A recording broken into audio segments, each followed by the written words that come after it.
By the way, I am sitting on the ground for this video. Honestly, I need to sit on the ground for this video because this book was simultaneously too much, but also not enough.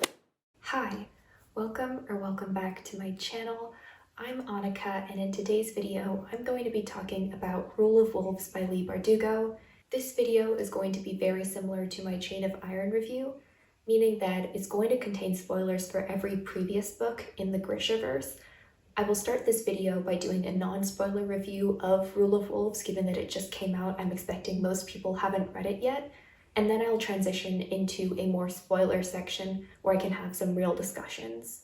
As always, I will leave timestamps in the description below if you're interested in one particular section. And without further ado, let's get started. So for the non-spoiler review, I'm going to be using G from Book Roast's Cawpile system. So first off, starting with the characters. I read this book 110% for Zoya. She's a character who I was so interested in, and it's not because she's a well-written character. Like, there are a lot of flaws, and I'm going to talk about them here and in the spoiler section.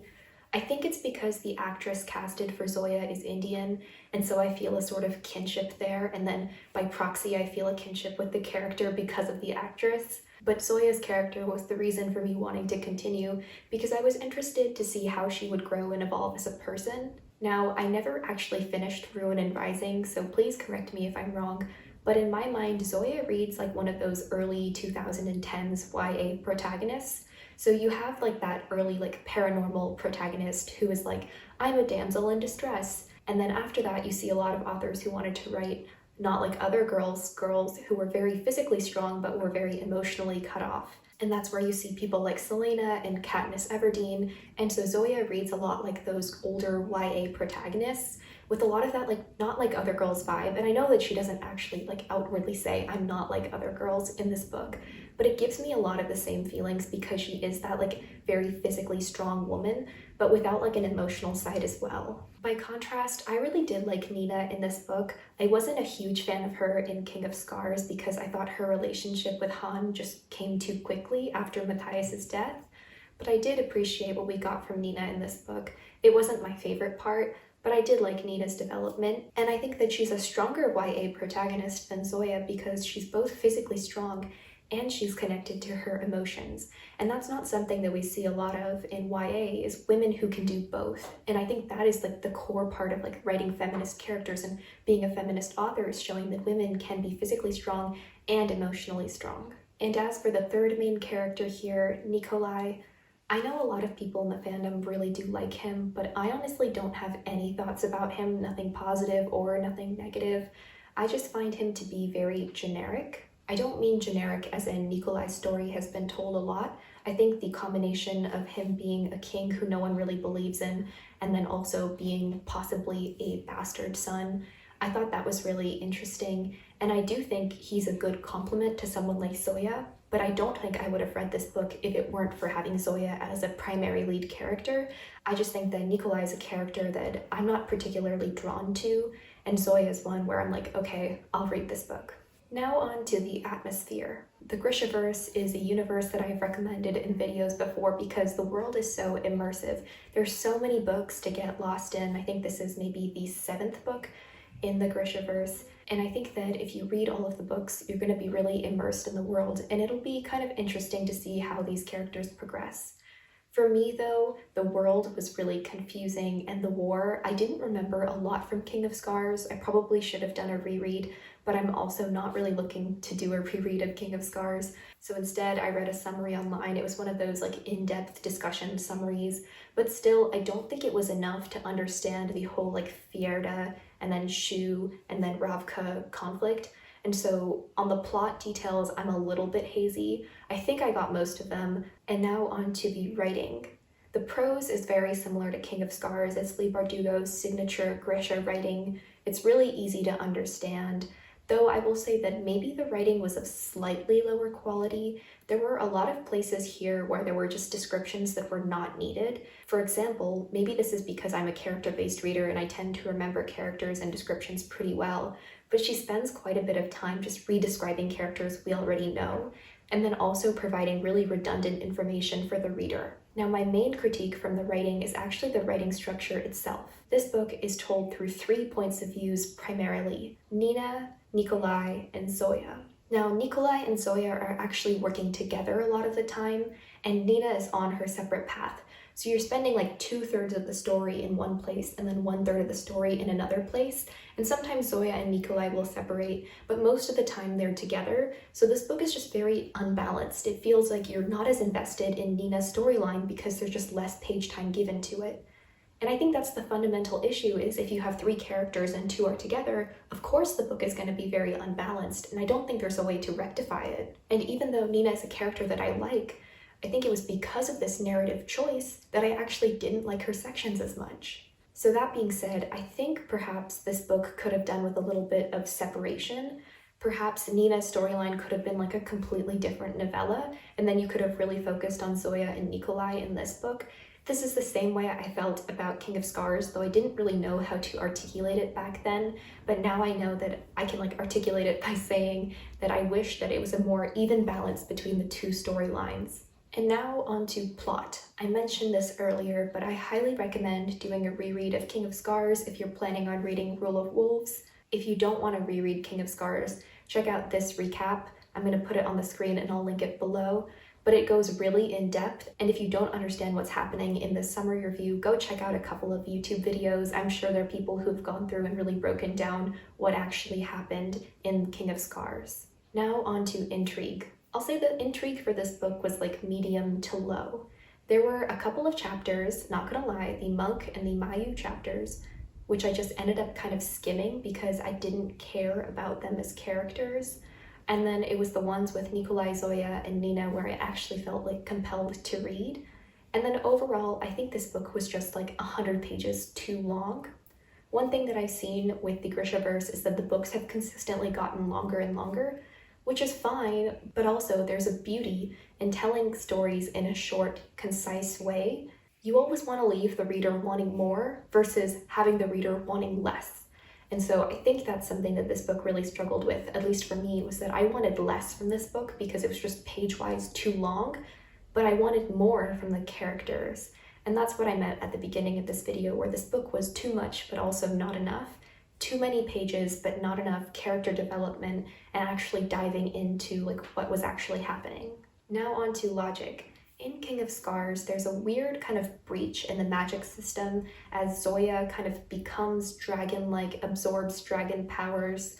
I don't know how to describe this in English, but anyway, in her encounter with Juris, she gets more powers than any other Grisha has, and that's actually continued and kind of made worse in this book is the kind of taking away of the wonderful magic system that Leigh Bardugo worked so hard to create with the original Grisha trilogy. The solution to a powerful enemy is not to make the main character stronger. The solution to a powerful enemy is to have all of the main character's protagonists come together and work together. I don't understand why Zoya needed to have her powers enhanced. It just didn't make a lot of sense to me. Now for relationships. There are 2 clear relationships here. One is between Nikolai and Zoya, and the other is between Nina and Han. Starting off with Nikolai and Zoya, I thought the relationship was very okay. I tend to be a big fan of like these mutually pining relationships. Those are just the ones that I tend to enjoy the most. But this one was just very average because the reason keeping them apart was kind of dumb. In my opinion, Nikolai seems to have bigger issues than a queen who doesn't come from royalty. Like literally there are enemies coming in trying to bomb them. So I think he has bigger problems than possibly having a girlfriend who is a Grisha. Like I don't understand that. And on to Nina and Han. In King of Scars, I thought their relationship developed too quickly, but I was actually really happy with how it progressed in Rule of Wolves. I thought it was really sweet, and seeing Nina being happy after Matthias was something that was really nice. And overall, for enjoyment, I'm going to put this book pretty low on enjoyment. There were points where I wanted to DNF. Leigh Bardugo does this thing where she often gives sections from points of view of non-main characters. So as I mentioned, from like Mayu and from the Monk. And I didn't really care about those chapters at all because I was not caring about the characters. And so I think that the fact that I didn't care about all of the characters was the biggest downfall for me and the reason why I didn't like this book so much. So overall, I gave this book 2 stars, It's not something that I hated like so much where I would give it a 1 star, but there's nothing great about this book. A lot of stuff just really fell flat, and overall it's just a pretty big disappointment.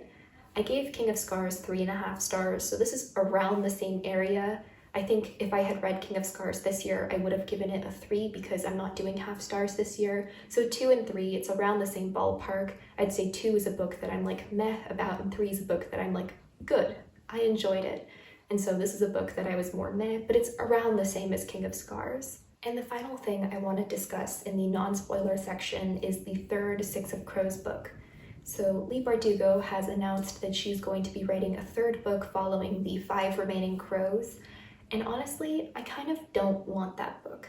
Crooked Kingdom left off on such a beautiful, like heartbreaking note, and I can't see a third book ever having the same amount of emotional impact that book 2 did.